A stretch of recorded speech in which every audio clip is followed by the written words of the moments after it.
안녕하세요. 반갑습니다. 박수 한번 치고 합시다.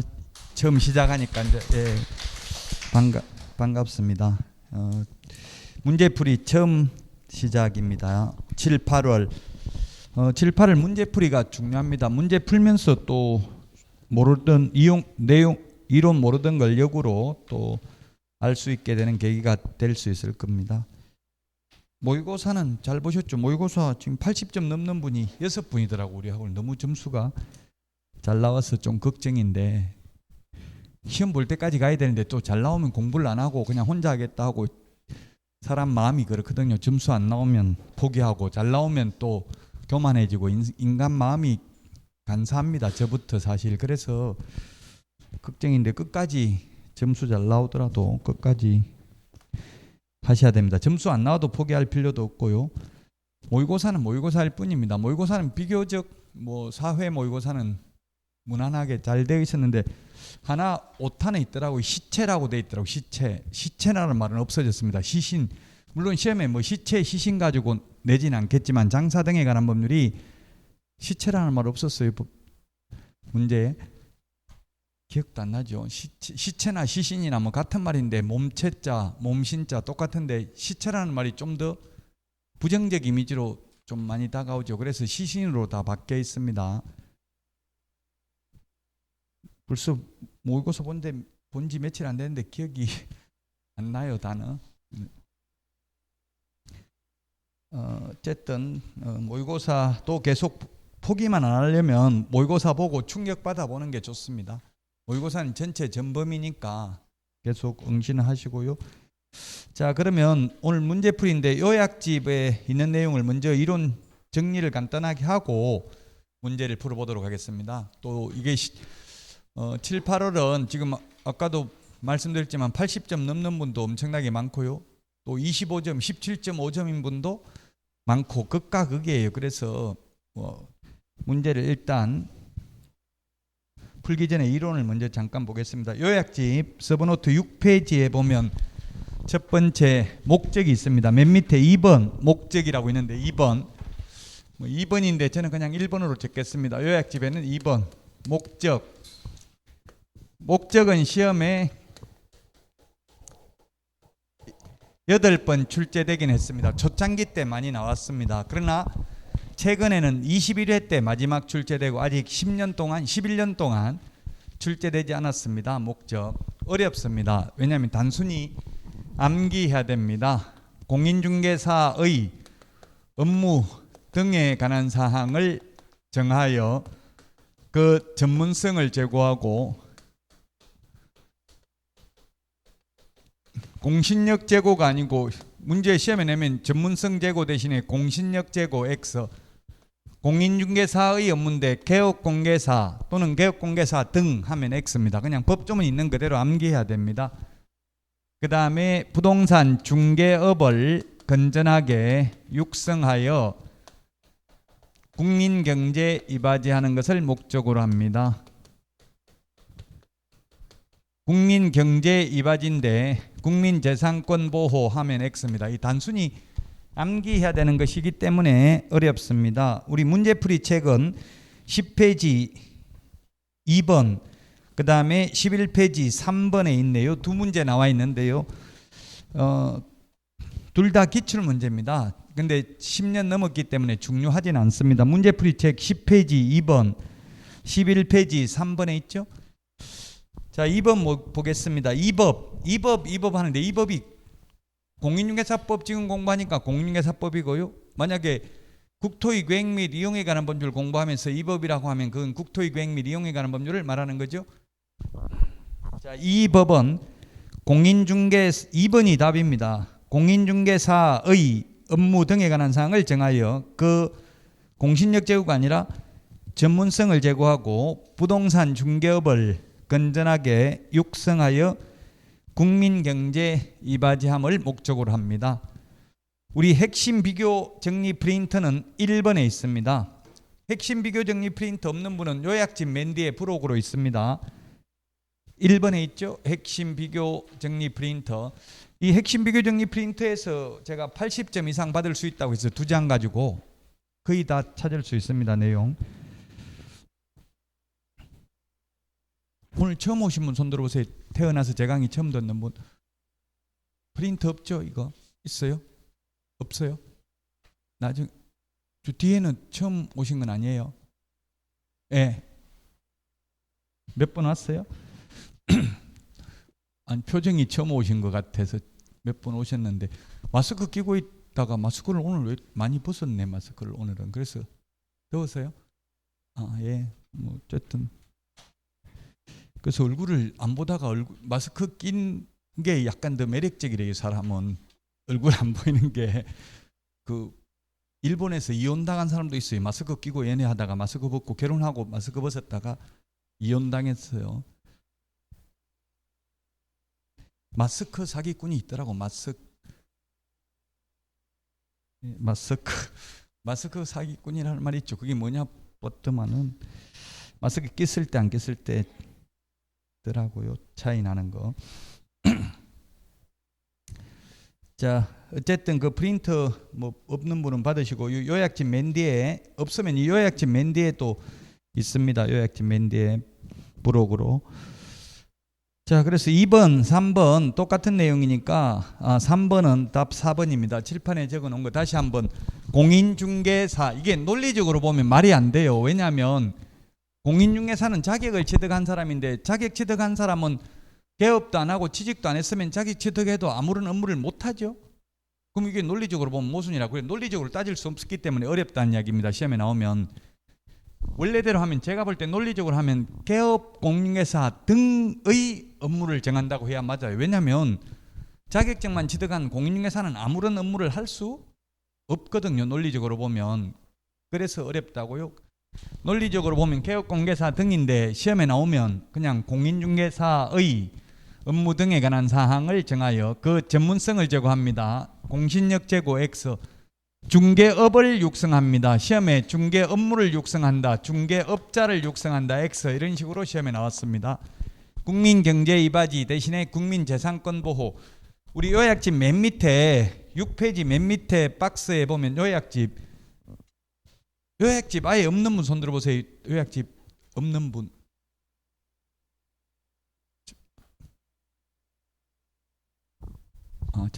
저쪽에도 없는 분, 아예 없는 분. 그 요약집 맨 밑에 박스에 보면 8개, 목적이 아닌 거 8개 적어놨죠. 어떤 분이 8개 있는데 이거 목적 아닌 거 8개 해놓고 왜 답은 없습니까? 이러던데 답은 8개 다 아닌 겁니다. 내용은 좋은 말이죠. 8개. 자, 그 다음에 그러면 우리 문제풀이 책은 1번, 요약집은 7페이지 3번 공인중개사법의 구성, 양가로 2번 공인중개사법의 성격이 있네요. 성격. 부동산 동그라미 1번 부동산 중개업에 관한 일반법이다. 그 다음에 중간법, 사회법이다. 국내법이다. 민법과의 관계에서는 특별법이다. 이렇게 돼 있네요. 자, 그래서 그 10페이지 우리 문제풀이 책 1번 문제 보면서 요거는 중요한 거 아니니까요. 지금까지는 이거 중요한 거 아닙니다. 시험에 10년 동안 나온 적 없습니다. 1번, 2번, 3번은 문제풀이 책. 그래서 이거는 이제 오늘 이야기하고 나면 시험 볼 때까지 말 안 할 겁니다. 시험에 10년 동안 안 나온 거는 거의 말 안 합니다. 이제 9월, 10월이 이제 중요하죠. 9월, 10월은 모의고사 시험에 나올 거 위주로만 강의를 한다고. 갈수록 범위가 줄어들어요. 계속 늘어나는 게 아니고.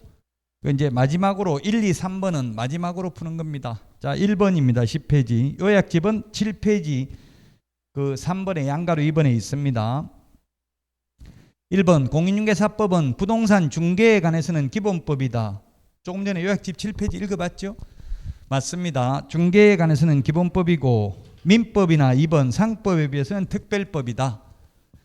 자, 이렇게 기본법 또는 일반법이라고 합니다. 기본법, 일반법이 같은 말인데요. 이런 구분의 실익은 왜 구분하냐면 서로 충돌했을 때 일반법하고 특별법이 충돌했을 때는 특별법 우선의 원칙에 따라서 특별법을 먼저 적용하려고 구분을 합니다.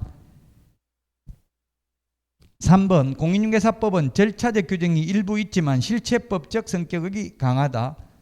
예, 그렇습니다. 실체법은 권리 의무를 규정하고 있는 민법을 실체법이라 하고요. 우리 등기법들은 등기 절차를 규정하고 있는 걸 절차법이라고 합니다. 근데 공인중개사법은 대부분은 실체법적 뭐뭐 하면 안 된다, 권리 의무를 규정하고 있기 때문에 실체법적 요소가 강한데 절차법도 있습니다. 등록 절차 있잖아요. 등록 절차. 등록하려면 자격증 취득해서 실무교육 받고 이런 거 해야 되죠. 그래서 실체법적 성격도 가지고 있고 절차법적 규정도 일부 있습니다. 맞습니다. 3번. 4번 부동산 중개업 분야에서는 민법, 상법, 공인중개사법 순으로 적용이 된다. 이게 X네요. 민법이 일반법이라고 했잖아요. 공인중개사법에 비해서는 일반법은 일반적으로 보편적으로 누구에게나 적용되는 게 일반법, 특별법은 특별한 사람에게만 적용되는 게 특별법입니다. 충돌하면 특별법을 먼저 적용합니다. 공인중개사법을 가장 먼저 적용하고요. 그 다음에 민법하고 상법에서는 또 상법이 특별법입니다. 그래서 상법을 먼저 적용하고 민법을 맨 나중에 적용합니다. 아무런 규정이 없으면. 예를 들면 상가 건물 임대차 보호법에서는 3기의 차임액을 연체하면 임대차 계약을 해지할 수 있다는 규정이 있습니다. 근데 주택 임대차 보호법에는 2기의 차임액을 연체하면 해지할 수 있다는 규정이 없습니다. 없는데 민법에 있기 때문에 민법을 적용합니다. 특별법에 규정이 없으니까. 그 2기, 3기가 우리 프린터 30번 핵심 비교 정리 프린터 30번 핵심 비교 정리 프린터 30번 맨 밑에 보면 2기 연체 4개, 3기 연체 3개가 있습니다. 그 2기의 차임액 연체 30번 프린터 맨 밑에 두 번째 까만 별표 그 동그라미 2번에 보면 주택임대차 계약 해지라고 돼 있잖아요. 그러나 주택임대차보호법에 2기의 차임액을 연체하면 해지할 수 있다는 규정이 없다고요. 없지만 특별법에 규정이 없으면 뭘 적용한다? 일반법. 일반법이 민법이에요. 민법에 있다고 2기의 차임액을 연체하면 해지할 수 있다는 규정이. 근데 상가 건물 임대차 보호법은 특별법에 3기의 차임액을 연체해야 해지할 수 있다고 규정돼 있죠. 그래서 민법을 적용하지 않고 상가 건물 임대차 보호법이 특별법이기 때문에 먼저 적용합니다. 그래서 1번에는 답 4번입니다. 특별법인 공인중개사법을 가장 먼저 적용합니다. 그러면 공인중개사법이 중개와 관련해서 일반법이면 중개와 관련해서 특별법이 있다는 이야기죠. 그 중개와 관련해서 특별법은 뭐가 있느냐 하면은 9페이지 요약집 9페이지에 보면 요약집 또는 서브노트 같은 말입니다. 요약집 9페이지 맨 밑에 보면은 다른 그 니은에 박스 있죠. 다른 법률의 규정에 의해서 중개업을 할 수 있는 법인 가로하고 특수법인이라고 적어놨습니다. 특수법인 이게 특별법에 의한 법인입니다. 요약집 9페이지 요약집 9페이지 맨 밑에 보면 뭐가 있습니까? 농업협동조합, 한국자산관리공사법, 그 다음에 산업집적 활성화 및 공장 설립에 관한 법률, 산림조합법 이런 게 특별법입니다. 즉 공인중개사법에서는 중개업을 하려면 등록을 하라고 돼 있어요. 시군구에 등록관청에. 그러나 특별법에 의한 특수법인은 농업협동조합법에 의한 지역농협, 산림조합법에 의한 지역산림조합, 산업집적 활성화 및 공장 설립에 관한 법률에 의한 산업단지 관리기관은 등록 안 해도 된다고 돼 있습니다. 그럼 공인중개사법에는 등록해야 된다고 돼 있고 농업협동조합법에 의한 지역농협은 등록 안 해도 된다. 도대체 뭘 따라야 되냐고요. 하나는 등록해야 된다. 하나는 등록 안 해도 된다. 그럼 특별법인 농업협동조합법을 적용해야 되겠죠. 부동산 중개와 관련해서는 공인중개사법이 일반법이고 농업협동조합법이 특별법이라고요. 그 특별법을 먼저 적용한다는 이야기입니다. 우리 군인들 죄지으면 경찰서에서 잡아가는 게 아니라 헌병대에 인계했다고 해요. 왜냐하면 군형법이 특별법이니까 그렇습니다.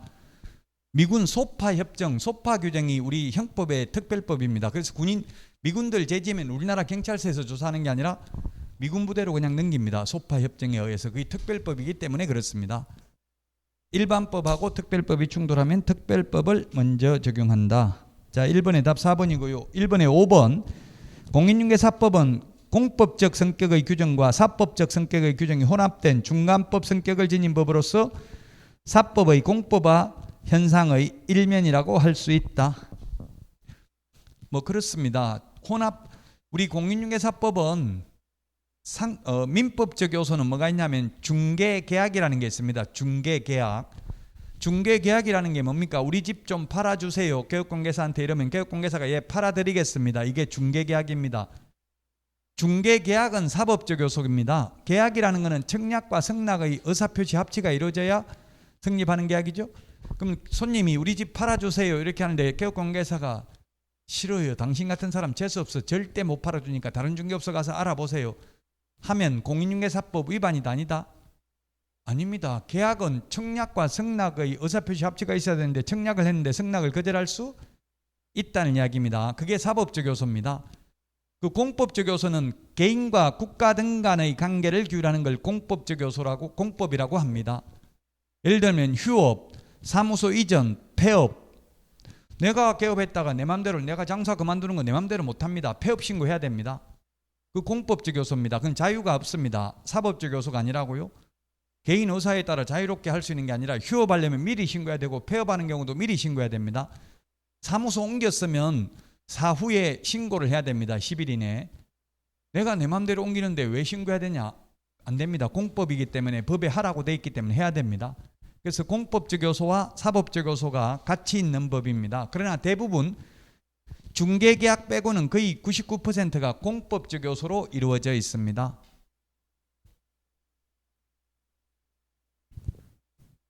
자, 그래서 1번에는 답 4번이고요. 2번에 답 2번이라고 했고 3번은 4번인데 3번, 2번은 같은 유형이고요. 자, 여기까지는 시험에는 이제 거의 안 나오기 때문에 앞으로는 아마 이야기할 게 거의 없을 겁니다. 9월, 10월에는. 자, 4번부터 용어의 정의인데 중요합니다. 이제 4번부터는 시험에 반드시 나옵니다. 우리 요약집은 7페이지에 있습니다. 7페이지. 7페이지에 있는데 용어의 정의라는 것은 시험에 반드시 나온다. 용어 정의는 이 법에서만 쓰는 용어입니다. 국어사전적 의미가 아닙니다. 이 법에서만 쓰는 용어이다. 자, 첫 번째 중개가 있다. 중개가 이게 국어사전에 찾아보면 중개라는 것은 사람 인자, 가운데 중자, 낄 깨자입니다. 사람 사이에 끼어 있다 이 말이죠. 사람 사이에 끼어서 중간에 끼어서 소개하는 게 중개입니다. 국어사전적 의미는 물건을 알선하면 모든 물건을 알선하는 게 다 중개입니다. 국어사전적 의미는. 그러나 공인중개사법에서는 그 국어사전하고는 다르다.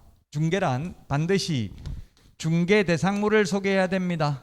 중개 대상물에 대하여 거래 당사자 간에입니다. 거래 당사자 간에. 거래 당사자 간에 소개하는 게 중개인데 판례도 있고 시험에도 나오는데 거래 당사자가 아니라 직접 무등록 중개업자가 자신이 거래의 일방 당사자로서 계약에 참여하는 것은 그건 중개가 아니다. 중개는 거래 당사자 간에 소개를 하는 것입니다. 거래 당사자 간에 매매, 교환, 임대차, 그 밖의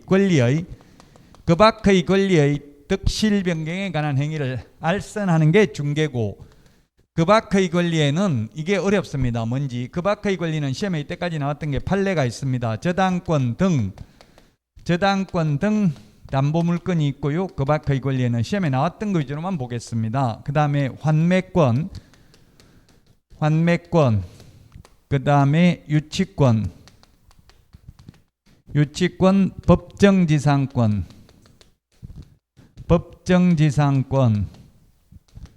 법정저당권. 이 세 개는 성립에는 중개 개입 여지가 없고 이전, 양도하는 경우에만 중개상 권리에 해당된다. 그 다음에 두 번째 중개업입니다. 중개업은 세 가지가 필요 충분 조건입니다. 다른 사람의 의뢰에 의해서 보수를 받고 중개를 업으로 하는 것을 중개업이라고 한다. 업은 직업의 줄임말입니다. 직업이 되려면 어떻게 해야 됩니까? 업이 되려면 불특정 다수와 계속 반복하거나 또는 반복 의사가 있는 것을 업이라고 합니다. 따라서 우연한 기회에 단 한 번 알선을 하고 돈을 받은 사정만 가지고는 업으로 했다고 볼 수 없다. 불특정 다수와 반복해야 된다. 특정인하고 하면 중개업이 아닙니다. 그 다음에 공인중개사입니다. 공인중개사. 공인중개사는 이 법에 의해서 자격을 취득한 자입니다. 자격을 취득한 자. 자격을 취득한 자입니다. 자격을 취득한 개업공인중개사 X입니다. 이 법에 의해서 자격을 취득한 자. 외국에서 자격을 취득해도 공인중개사 아닙니다. 그 다음에 개업공인중개사, 소속공인중개사, 중개보조원이 있습니다. 개업공개사는 이 법에 의해서 등록한 자입니다. 등록한 자. 등록한 자인데 등록한 공인중개사 하면 X입니다. 등록을 한 개업공개사의 종류는 법인인 개업공개사, 공인중개사인 개업공개사, 법 7638호 부칙 제6조 2항의 규정에 의해서 등록을 한 것으로 보는 자, 줄여서 부칙개공, 개공이 개업공개사 줄임말입니다. 자, 소속공인중개사, 중개보조원을 합해서 고용인, 고용인이란 말은 직원입니다. 직원. 자격증을 따가지고 취직하면 소속공인중개사, 자격증 없이 취직하면 중개보조원입니다. 그래서 소속공인중개사는 공인중개사로서 중개 업무를 하거나 개업공개사에게 소속된 공인중개사로서 중개 업무를 하거나 개업공개사의 중개 업무를 보조하는 자를 말합니다. 보조원은 공인중개사 아니고 중개 업무 못하고 보조밖에 안 됩니다. 물론 개업공개사에게 소속되는데 반드시 이 개업공개사의 종류가 3개니까 이 3군데 아무 데나 소속될 수도 있죠. 법인의 임원 또는 사원도 포함합니다. 상무이사, 전무이사라도 자격증 따가지고 취직했으면 소속공인중개사고 자격증 없이 취직했으면 중개보조원입니다. 전무든 상무든. 자, 문제 풀면서 보충하도록 하겠습니다. 4번입니다. 11페이지 4번. 1번 공인중개사는 이 법에 의해서 자격을 취득하고 중개업을 영위하는 자, 이 말이 틀렸죠? 저도 공인중개사입니다. 자격증 땄기 때문에. 그런데 저 같은 경우는 지금 개업도 안 하고 취직도 안 했기 때문에 중개업 영위해요, 안 해요? 안 해도 공인중개사죠? 그냥 자격을 취득한 자라고 했잖아요. 취득하여 중개업을 영위하는 자, 다른 말 들어가면 X입니다. 그래서 X입니다. 2번, 이 법에 의해서 등록을 한 공인중개사를 말한다. 개업공개사. 개업공개사는 그냥 등록을 한 자지, 부칙개공은 공인중개사 아니잖아요. 그래서 틀렸죠?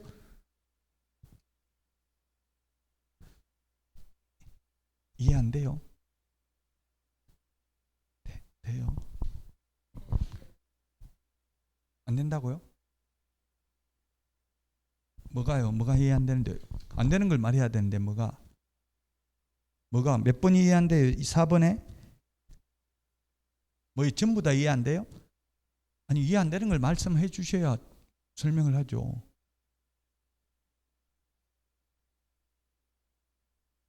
넘어갑니다. 뭐가 이해되는 안 되는지를 말해야 제가 설명을 드릴 텐데. 아니면 언니한테 문정희, 이제 언니 87.5점 받았거든요. 옆에 그 뒤에 언니한테 쉬는 시간에 물어봐요. 모의고사 87.5 1등 했던데 우리 학원에서. 공인중개사뿐만, 다른 건 별로 못했던데. 조심하세요. 이거 항상 까여서 까일 수 있어요. 원래 그것밖에 안 되는데 이 신청 해보세요. 그거 보고 문제 한번.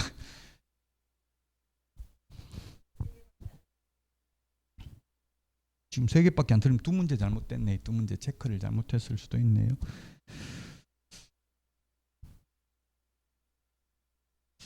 (2번까지) 했고요. 3번 중개업. 중개업은 3가지가 필요 충분 조건입니다. 의뢰, 보수, 업. 이게 우리 시험 공부할 때는 너무 깊이 생각하면 안 돼요. 단순해야 돼. 때로는 현업하는 분들은 좀 헷갈릴 수 있어요. 현업하면 예를 들면 보조원은 중개 업무 못한다고 했는데 현업에 가면 보조원들 다 해요, 안 해요? 실장들 뭐 계약서 쓰고 다 하죠. 그러니까 헷갈린다고. 이게 현업에 가니까 다 하던데 왜 못하냐. 계약서 쓰는 것도 안 되거든요. 근데 컴퓨터 입력한 거는 그 계약서 누가 썼는지 모르고 사인을 누가 했느냐, 서명 날인한 거 보고 나중에 사인한 사람이 계약서 쓴 걸로 되지 보조원이 입력한 건 안 나타나요 나중에. 그러니까 너무 깊이 생각하지 말라고. 우리 동네에서는 실장들이 다 하던데요. 이렇게 해버리면 다 못 푼다고요. 우리는 시험 공부예요, 시험 공부. 3번이 답입니다. 3번 의뢰, 보수, 업 3개 들어가면 중개업이에요. 의뢰, 보수, 업. 기계적으로 풀어야 돼, 기계적으로. 3번이 답입니다. 4번은 보조원인데 중개 업무 못한다고 했는데 4번 중개 업무 들어가서 X라고요. 이 칠판에 적어놓은 것까지 다 풀 수 있어요. 중개 업무 안 된다고 했잖아요. 중개 업무. 우리 동네에는 하던데요. 이런 거 필요 없다고요. 법에는 안 된다고 돼 있어요. 중개 업무. 보조원은 계약서 쓰는 거, 확인 설명서 쓰는 거, 확인 설명 안 됩니다. 4번 X. 5번 소속 공인회사는 현장 안내 및 단순한 업무를 보조하는 것을 말한다. 중개 업무도 할 수 있는데 중개 업무 할 수 있다는 말이 없어서 틀렸어요. 개업공개사에 소속된 공인중개사로서 개업공개사의 중개 업무와 관련된 현장 안내 및 단순한 업무를 보조하는 자를 말한다. 중개 업무가 빠져서 X라고요? 보조할 수도 있다 하면 틀린 말 아니죠? 중개 업무를 하거나 보조하는 자를 말하는데 중개 업무 할 수 있다는 말은 없으면 틀렸고, 만약에 보조도 할 수 있다 하면 틀린 말 아니죠? 보조하는 자도 소속 공인중개사다 이 말은 맞는 말인데 그냥 이렇게만 하면 틀렸습니다. 상대적으로 풀어야 돼요. 용어 정의가 어렵습니다. 용어 정의 중개사물이. 4번의 답 3번입니다. 12번에 5번입니다. 5번. 이제 빨리빨리 풀겠습니다. 지금 칠판에 있는 거까지 다 풀 수 있어요.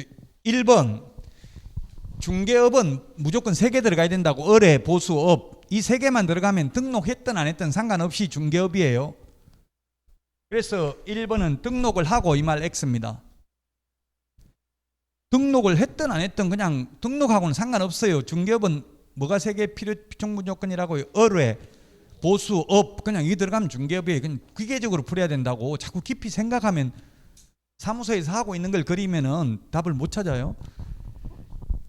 등록했든 안 했든 의뢰, 보수, 업 3개 들어가면 중개업. 그래서 1번 틀렸고, 2번은 개업공개사라 함은 공인중개사 또는 법인으로서 X입니다. 부칙개공은 공인중개사 아니라고 했잖아요. 부칙개공. 여기 부칙개공은 옛날 복덕방 하던 분들은 자격증 없어도 개업공개사죠. 그래서 공인중개사 이 말 때문에 틀렸다. 공인중개사 또는 법인 X. 부칙개공은 공인중개사 아니라고요. 그래서 틀렸고, 3번 공인중개사라면 자격을 취득한 자를 말한다. 5입니다. 5. 4번 소속 공인중개사라 하면 법인인 개업공개사에 소속된 공인중개사로서 임원 또는 사원이 아닌 자를 말한다. 제가 아까 상무이사든 전무이사든 자격증 따가지 취직하면 소속 공인중개사라고 했죠. 임원이라도, 임원도 포함입니다. 임원도 포함. 제외 X.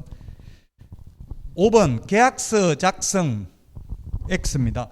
이 중개업무가 뭐냐면 중개업무가 국토부, 이 법조문에는 없는데 국토부 유권 해석에 중개업무란 계약서 작성, 2번 확인 설명,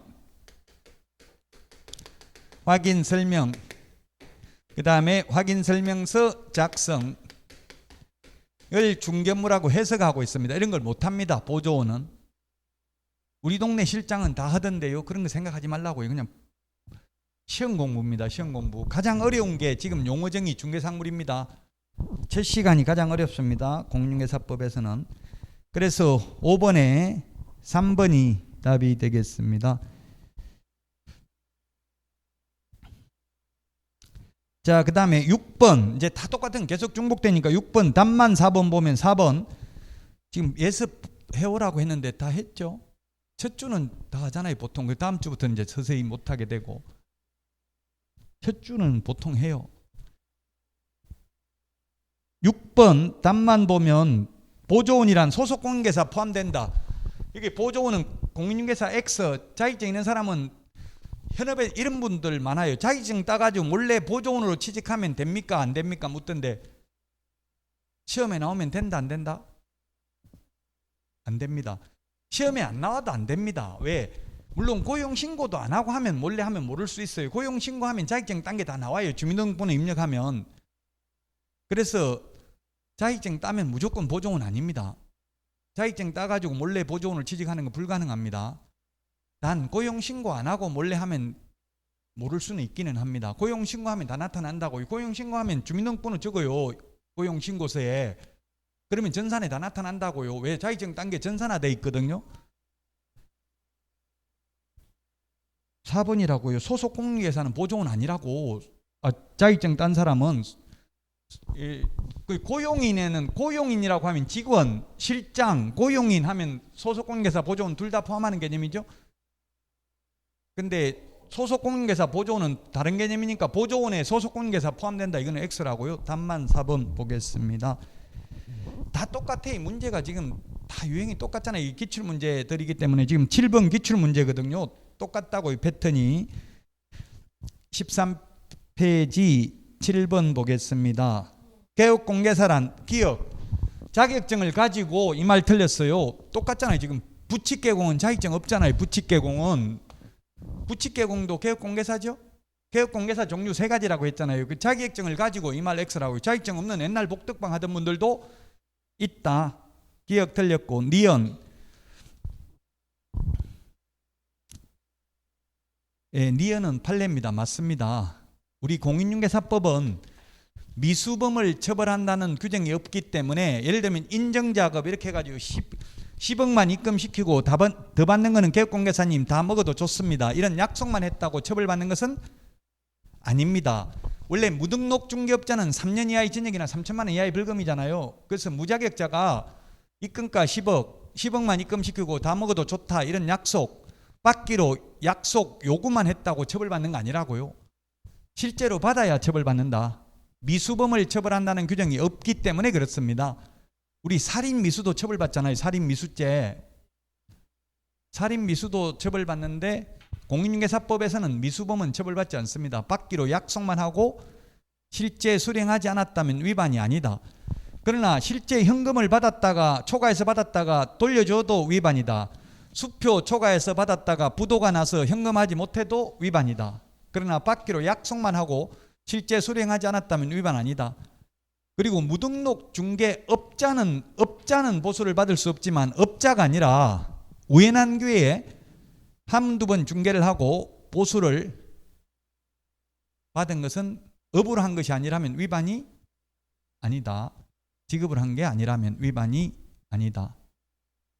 직업적으로 한 사람만 위반이다. 한두 번 해가지고는 위반 아니다. 보수를 받아도 무자격자가. 니은은 맞습니다. 디귿 지역권. 이 법조문에는 없는데 이게 그 밖의 권리에 당연히 지역권은 제가 안 적었습니다. 지상권, 지역권, 전세권, 임차권 이런 것도 다 해당되죠. 알선하는 것도 그 밖의 권리에 들어간다고. 지역권이 지역권 우리 민법에 있는 거 지상권, 지역권, 전세권, 임차권 다 들어갑니다. 저당권도 들어갑니다.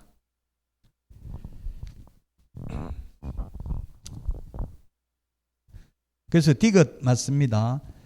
리얼 소속공인중개사란 법인이 아닌 개업공개사에 소속된 공인중개사만을 말한다. 만자 때문에 틀렸어요.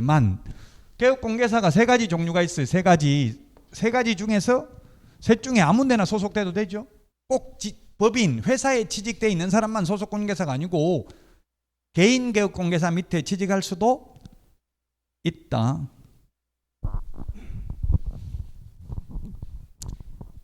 그래서 3번인데 7번에 이 7번과 같은 문제가 작년에 무려 16문제 출제돼서 이렇게 박스형 문제 이런 패턴 이 기출문제 그대로입니다. 기출문제는 이런 식으로 기억, 니은 이런 식으로 나와요. 동그라미 기억이 아니라 그냥 기억, 니은 이렇게 나와요. 기출문제라고 이런 패턴이 무려 16문제 나왔다. 40%가 이렇게 출제됐다고. 작년에 공인중개사법. 어려워요 안 어려워요? 똑같은 내용이라도 더 어렵죠. 그냥 내용보다. 기억, 니은 이걸 고르는 게 작년에 16문제가 이렇게 출제됐습니다.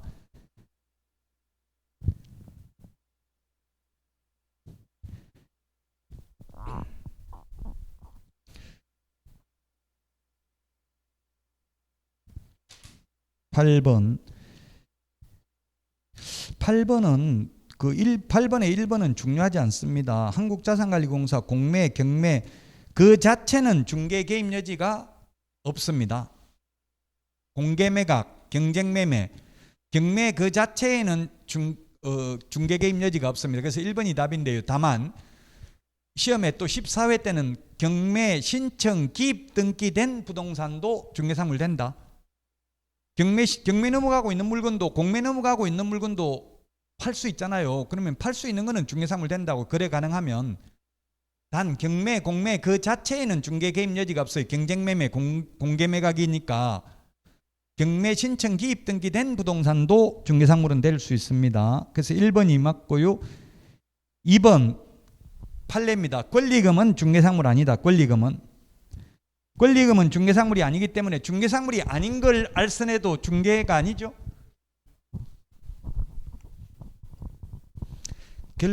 권리금은 중개행위에 해당되지 않는다. 이 말은 권리금 알선하고는 돈 많이 받아도 되고, 또 권리금 알선하다가 사고가 나도 중개사고가 아니니까 보험금도 못 받아요. 보험금 받으려면 중개사고만 보험금을 받을 수 있죠. 자, 그 다음에 2번 우연히 단 한 번 하면 중개업이다 아니다? 불특정 다수와 계속 반복하거나 반복 의사가 있어야 중개업이라고 했잖아요. 자, 그 다음에 4번 중개행위란 법정 중개상물에 대하여 거래 당사자 간의 매매 교환 임대차에 관한 행위만 때문에 틀렸어요. 이게 그 말고도 이게 그 밖의 권리 있잖아요. 그 밖의 권리 만자 때문에 X라고 만. 저당권 등 담보물권도 포함된다. 만 때문에 틀렸고,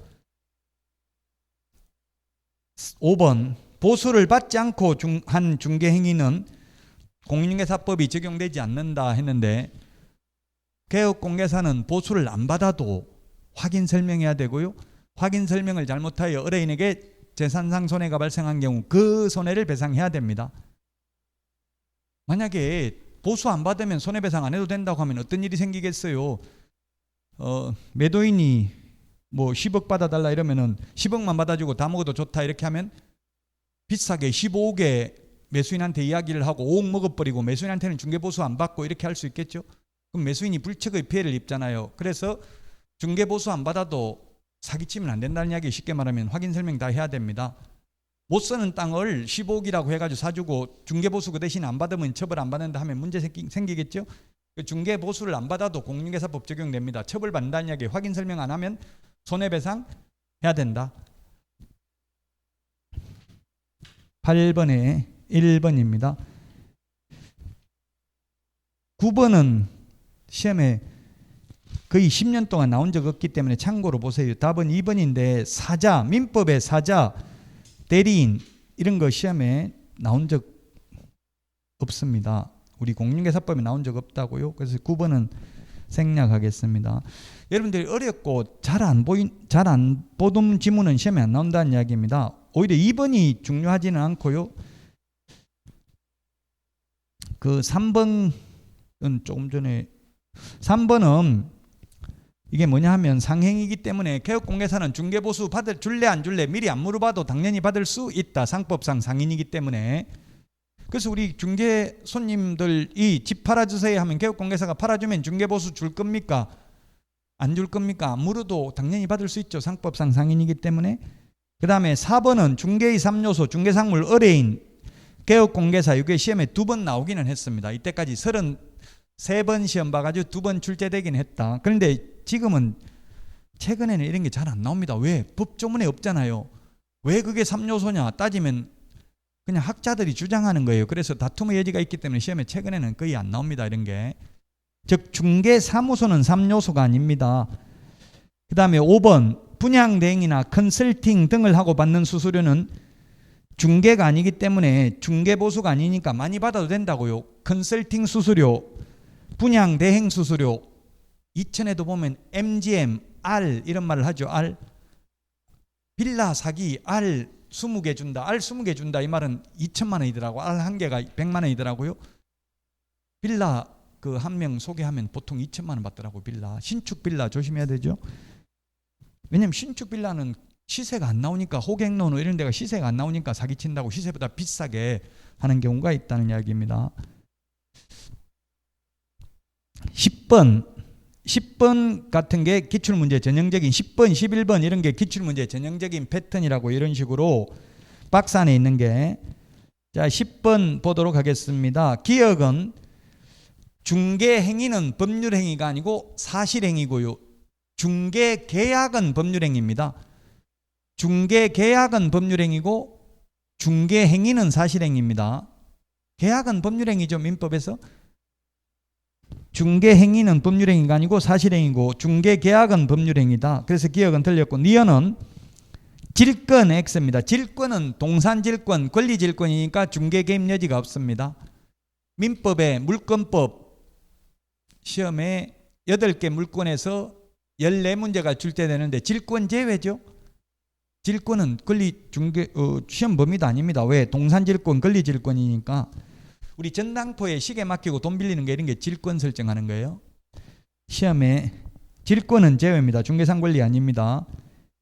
그 다음에 디귿, 이게 기출문제고요.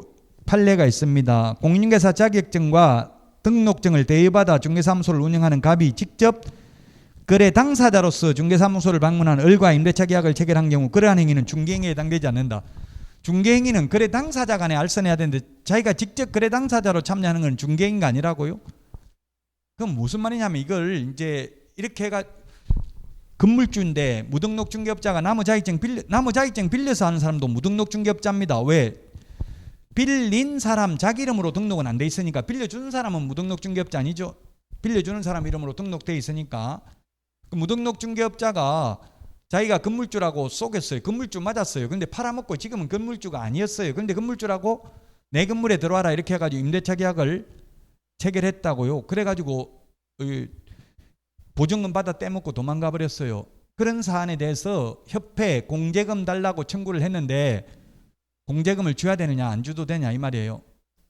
중개행위만 준다고 중개사고만, 중개행위가 아니기 때문에 보험금 줄 필요 없다. 그 대부분 판례는 이런 사기치는 것까지 다 보험금을 지급해버리면 보험회사 망한다. 그러므로 이거는 중개행위가 아니다. 즉 형사로 사기로 고소하면 보증금도 얼마 안 되니까 월세니까 한 500만 원 정도 되는 거 이건 충분히 사기죄로 고소하면 처벌 많이 안 받으려면 합의할 수밖에 없다. 그래서 다른 방법으로 받아낼 수 있는 방법이 있으므로 이거는 보험금 지급 대상은 아니다. 이게 판례라고요. 그래서 결론은 중개행위 아니다. 이거 디귿이 이해 안 되면 암기해야 돼요. 암기 안 되면 이해해야 되고 도저히 이해 안 되면 암기하면 돼요. 자꾸 하다 보면 암기가 될 수도 있습니다. 어쨌든 디귿은 거래 당사자입니다. 거래 당사자를 직접 참여하는 것은 중개행위가 아니라는 게 판례입니다. 예, 중개는 중개하고 중개행위하고는 조금 개념이 달라요. 중개는 용어정의가 있는데 중개행위는 용어정이 없고 판사가 판례로 인정하고 있는 거예요. 중개행위는 좀 중개보다는 넓은 개념으로 인정하고 있어요. 판례가. 중개사고 즉 중개행위는 왜 구분하냐면 중개행위만 손해배상을 한다. 공인중개사법상 보험금을 받을 수 있다는 이야기입니다. 그 답 5번입니다. 디귿은 중개행위가 아니다. 5번이 답이 되겠습니다. 자, 그 다음에 11번입니다. 11번. 중개업과 관련해서 옳은 것 했는데 기억. 보수를 받지 않았다면 중개업이라고 할 수 없다. 예, 여기 중개업은 의뢰, 보수, 업 세 가지가 들어가야 중개업이다. 따라서 기억은 맞습니다. 그래서 보수 안 받고 무자격자가 중개해도 처벌받지 않는다. 중개는 아무나 해도 되고 중개업은 개업 공인중개사만 할 수 있습니다. 기억 맞고요. 니은은 다른 사람의 의뢰에 의하여 금전 소비대차 행위를 일정한 보수를 받고 계속 반복적으로 알선한 경우 중개업에 해당한다. 해당 안 됩니다. 만약 중개업에 해당된다면 금전 소비대차 돈 빌리는 거 돈 주고 받고 사채업자잖아요. 사채업자 돈 주고 받고 이자 받고 하는 거 소개하고 수수료 받는 게 중개업이면 개업 공개사만 가능하겠죠? 중개업은 개업 공개사만 할 수 있고 중개는 아무나 할 수 있잖아요. 중개업이 아니니까 꼭 자격증을 따가지고 등록을 한 개업공개사만 금준소비대차 알선할 수 있는 게 아니다. 아무나 해도 된다고요.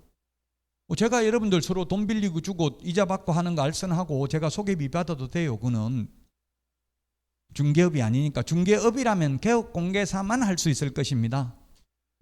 판례가 금전소비대차는 중개대상 권리가 아니라고 판례가 있고 시험에도 출제됐습니다.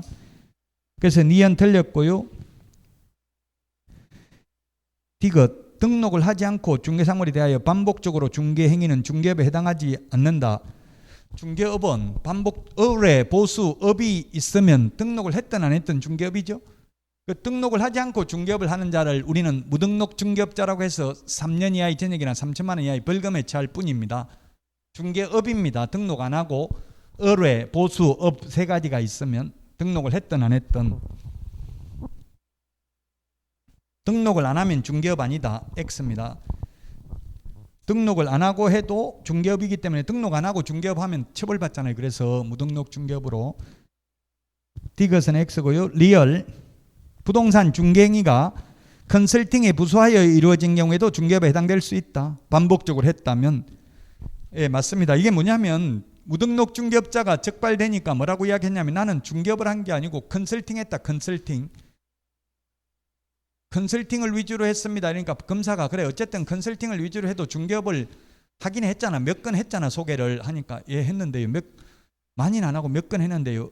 어쨌든 몇 건 직업적으로 했으면 한두 번 한 게 아니라면 중개업이다. 그래서 무등록 중개업자로 처벌받는다는 판례입니다. 무등록 중개업자가 적발되니까 무등록 중개업자 제가 부동산, 컨설팅, 간판 이렇게 달아놓고요. 유리창에는 썬팅, 매매, 교환, 임대차 이렇게 적어놓은 경우 있더라고요. 그 제가 전화해가지고 중개됩니까? 물어보니까 예 됩니다. 당연히 됩니다. 이러더라고요. 소개 가능합니까? 하니까 그럼 어디서 거기서 자격증도 없는데 그 계약서 씁니까? 사무소에서 이러니까 아니요 법무사 사무소에 가서 씁니다. 이러더라고요.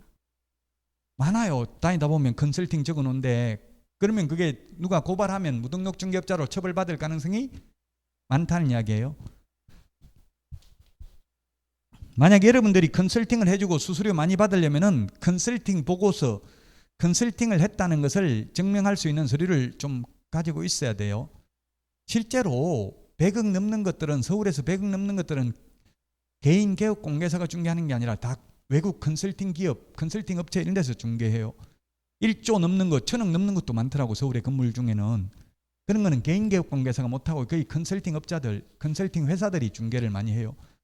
그 중개를 하지만 그는 컨설팅 했다고 하면은 처벌 안 받는다는 이야기입니다. 컨설팅 보고서 다 그거 수지 분석 이런 것까지 다 한단 말이에요. 옆에 주변에 시세가 얼마가 된다. 그러면 수익률이 얼마 정도 된다. 뭐 이런 것까지 다 컨설팅 보고서를 만들어 놨기 때문에 거의 처벌받을 가능성이 없어요. 컨설팅 회사 같은 경우는 큰 회사는. 답 4번입니다. 11번. 12번은 틀린 것은 답은 1번입니다. 1번. 주관적 의사. 주관적 나오면 무조건 X입니다. 모두 객관적입니다. 객관적. 주관적, 객관적. 주관적이라는 게 뭡니까? 주관적. 주인 관점에서 바라보는 게 주관적이고요. 객관적이라는 것은 고객, 객실, 손님이죠. 손님 객자. 손님 입장에서 바라보는 게 객관적입니다. 그래서 주관적으로 중개행위인지를 주관적으로 판단하는 게 아니라 객관적으로 판단합니다. 이게 뭐냐면 대표적인 판례가 실장이, 이 실장이 누구냐면 고용인, 소속관계사나 보조원을 실장이라고 그래요. 실장이 손님 돈 떼먹고 도망가 버렸어요. 계약금, 중도금 매도인한테 전달해달라고 맡겨놓은 걸 직원이 떼먹고 도망갔다고요. 그러니까 당연히 그 손님은, 매수인은 이제 사장, 개업공개사한테 손해배상 책임을 지라고 한 거예요. 그러니까 사장이 야 내가 돈 떼먹으라고 시켰냐, 자식도 내 맘대로 못하는데 직원 돈 떼먹은 것까지 왜 내가 책임져야 되냐 이렇게 주장하니까 판사가 그건 네 주관적인 생각이고 객관적, 손님 입장에서 바라볼 때 어쨌든 중개사무소 보고 그 실장하고 평소 안면이 있는 것도 아니고 중개사무소 보고 맡긴 거니까 사장이 책임져야 된다. 그럼 평소 때 교육 잘 시켰어야 된다. 결국 직원이 돈 떼먹고 가면 사장 책임져야 됩니다. 객관적으로 판단합니다. 중개행위에 해당되는지 여부는. 판례입니다. 판례. 주관적으로 판단하는 게 아니고. 그래서 1번입니다. 2번은 오로지 토지만 주택만, 오피스텔만, 모텔만, 학원만 중개도 중개업이죠. 그러나 이모에게만, 고모에게만, 여친에게만, 남사친에게만 특정인하고만 하면 중개업이 아닙니다. 불특정 다수하고 해야 중개업입니다. 친구에게만 중개하면, 중개하고 돈 받으려면 자격증 딸 필요 없다고 중개업이 아니니까. 그러나 이천에서 토지만 중개를 업으로 하려고 하더라도 중개업이니까 자격증 따야 되죠. 자격증 따가지고 등록해야 돼요. 이모한테만 중개하고 돈 받으려면 자격증 딸 필요 없다고 중개업이 아니니까. 중개업은 개업공개사만 할 수 있고 중개는 아무나 할 수 있습니다. 3번 환매계약. 이게 좀 어려운데 그냥 환매계약이 성립하도록 알선하는 것도 중개에 해당되고 환매권도 중개상 권리에 해당됩니다. 그러나 환매 그 자체는 환매권자만 환매할 수 있으므로 중개개입 여지는 없습니다. 환매라는 게 바꿀 환자, 매매할 매자, 다시 사는 게 환매권이죠. 다시 살 수 있는 권리가 환매권입니다. 그래서 환매계약이 성립하도록 알선하는 것도 중개에 해당되고 환매권도 중개상 권리에 해당된다. 이렇게만 시험에 나왔어요. 그러나 환매라고만 하면 그 자체는, 환매 그 자체는 중개개입 여지가 없습니다. 좀 어려운 말인데 시험에는 그냥 환매권, 환매계약이 성립하도록 알선하는 것 중개에 해당된다. 이렇게만 나왔으니까 그렇게만 생각하시면 됩니다. 4번은 시험에 많이 나왔습니다. 이게 저당권이죠. 저당권도 중개상 권리에 해당되고 그 저당권이 비록 금전 소비대차 알선에 부수하여 이루어졌다 하더라도 달리 볼 것도 아니다. 우리 요약집 8페이지 맨 위에 판례 있잖아요. 요약집 8페이지 맨 위에 요약집 가지고 다니라고 했습니다. 8페이지 맨 위에 판례 1번 있죠. 찾았어요? 이 시험에 많이 나왔습니다. 맞고요. 5번 중개행위는 개업공개사가 거래의 쌍방당사자로부터 의뢰받아 중개하는 경우뿐만 아니라 일방당사자의 의뢰에 의해서 중개하는 경우도 포함된다. 이게 무슨 판례냐 하면은 공동중개를 했습니다. 공동중개. 자, 공동중개하면 두 사람 이상 개업공개사가 개입됐다고요. 공동중개. 정보망이 있고 이 정보망을 통해서 A 개업공개사, B 개업공개사가 있고 A 개업공개사에게 매도 의뢰를 했고 B 개업공개사에게 매수 의뢰를 했습니다. 그럼 확인 설명은 누구한테만 하면 돼요? 확인 설명은 취득 의뢰인 매수인한테만 설명하면 되죠. 그 설명을 안 해가 잘못하거나 안 해가지고 손해가 발생했어요. 그럼 손해배상을 누가 해야 되냐고 B 개업공개사만 하면 된다. A 개업공개사하고 둘 다 손해배상 책임이 있다. 답은 둘 다 있다고요? 일방 당사자로부터 의뢰받는 것뿐만 아니라 쌍방 당사자로부터 의뢰받는 거 다 중개행위에 해당된다. 다 손해배상해야 된다고 잘못되면. 이 공동중개 3명 4명 개입되었으면 3명 4명 모두 다 손해배상해야 됩니다. 제가 현업을 해보니까 토지 같은 거는 예를 들면 이천에서 토지 중개하려면 뭐 마을 이장이라든지 뭐 분여회 회장이라든지 그 영향력 있는 사람들 몇 명 개입돼야 돼요. 그러면 여러분이 개업공개사라면 자격증 있는 사람이라면 모두 다 도장 찍게 해야 돼요. 현실적으로는 보통 1명 아니면 2명만 찍거든요. 도장을. 왜? 확인설명서 서식에 보면 2명만 도장 찍도록 돼 있어요. 서식이. 3명 4명 되면 벌지 목록으로 첨부하면 돼요. 5명 개입됐으면 5명 다 서명 날인해야 된다고요. 하는 게 좋아요. 왜냐하면 나중에 손해배상 연대해서 전부 다 손해배상 책임이 있거든요. 그 도장 안 찍은 사람 나는 모르겠다 해버리면 손해배상 안 할 가능성이 많아요. 여러분들이라면 가급적 도장 안 찍는 게 좋고, 여러분이 찍는다면 다른 사람도 같이 도장을 찍게 만드는 게 좋겠죠. 여러 사람. 그래야 나중에 손해가 생기면 같이 책임을 지니까. 소속 공인중개사들이 저한테 젊은 분이 취직해가지고 원래 소속 공인중개사도 당해 업무를 수행하면 서명 및 날인해야 되잖아요. 근데 사장이 도장도 못 찍고라 하는데 더러워서 그만둬야 되겠습니다. 이렇게 저한테 문의를 했더라고요. 더러워할 필요 없다. 도장 찍는 건 책임지는 거다. 뭐가 그리 좋아서 도장 자꾸 찍으려고 하냐. 사장이 찍지 말라고 하면 안 찍고 나중에 사고 나면 나 그런 거 기억 안 난다 이렇게 하면 되겠죠. 무조건 잡아떼면 안 돼요. 기억 안 난다고 해야 돼요. 지금 무슨 당에 이준석 대표도 지금 하는데 성항납 안 받았다는 소리는 안 하잖아요. 그거 안 받았다 하면 나중에 책임져야 돼요. 받았다 소리도 안 하고 엉뚱한 소리만 하잖아요.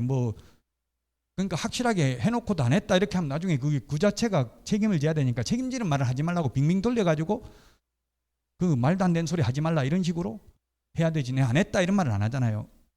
여러분도 그렇게 하지 말라고. 안 했다 했다 이렇게 딱 잘라서 말해버리면 나중에 책임져야 되거든. 그게 똑똑한 것 같아. 그 이 대표가 젊은데 똑똑해. 보니까 카이스트 출신에다가 하버드니까 똑똑하다는 게 말 같은 말빨은 엄청 세더라고. 말로는 못 당하겠어요. 그 확실한 말 안 하는 그릇도 가장 유능한 정치인은 확실하게 말하면 안 돼요. 애매하게 해서 나중에 빠져나갈 구멍을 만들어놔야 된다고. 내가 안 했다 소리 했냐 또 이러면 되잖아. 나중에 너 왜 거짓말 했냐 하면 내가 언제 뭐 안 했다 소리 했냐 이렇게 하면 되거든요. 여러분들도 중개업해도 마찬가지예요. 손님한테 너무 딱 부러지게 말하면 나중에 책임져야 되거든요. 빠져나갈 구멍을 만들어 놓으라고 항상.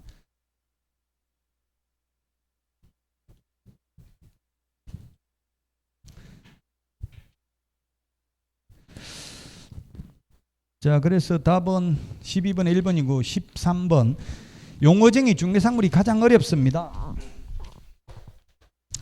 이렇게 박스형 문제, 이게 기출문제 전형적인 문제라고 했습니다.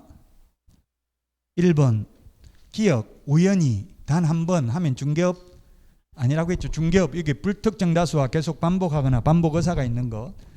리언, 보수를 받고 컨설팅에 부수하여 영업으로 하는 경우 중개업에 해당하지 않는다. 해당한다 했죠. 영업으로 하면 업적으로 영업으로 한다는 말은 계속 반복했다는 업으로 했다는 이야기죠. 딱 한 번만 했으면 괜찮겠지만 아까도 얘기했잖아요. 컨설팅업자가 무등록 중개업자가 적발되니까 검사한테 나는 컨설팅 했는데요 이렇게 얘기하니까 검사가 어쨌든 중개도 몇 건 했잖아. 몇 건 했으면 컨설팅을 주된 업무로 했다 하더라도 무등록 중개업자로 처벌받는다. 자격증 따가지고 등록하고 해야 된다는 이야기입니다. 리언, 기억, 리언 틀렸습니다. 기억, 리언 틀렸고 디귿, 개업공개사에 소속된 공인중개사로서 중개업무를 수행하거나 개업공개사의 중개업무를 보조하는 자는 소속공인중개사이다. 맞죠? 소속공인중개사, 이게 소속공인중개사, 공인중개사로서 중개업무 하거나 보조하는 거 맞습니다. 리얼, 법정지상권 양도하는 것도 중개에 해당된다. 여기 법정지상권, 법정저당권, 유치권 이전 양도하는 것 중개행위에 해당된다. 성립은 개입 여지 없다고 했죠. 성립은 법률의 규정에 의해서 성립하잖아요. 성립에는 개입 여지가 없다. 법정지상권 민법 366조, 민법 305조, 가등기 담보 등에 관한 법률 제10조, 임목에 관한 법률 제6조, 관습법에 의해서 성립은 합니다. 성립에는 개입 여지 없습니다. 이전 또는 양도할 때는 중개상 권리에 해당됩니다. 그래서 13번의 답 1번입니다. 자, 쉬었다가 중개대상물 하도록 하겠습니다.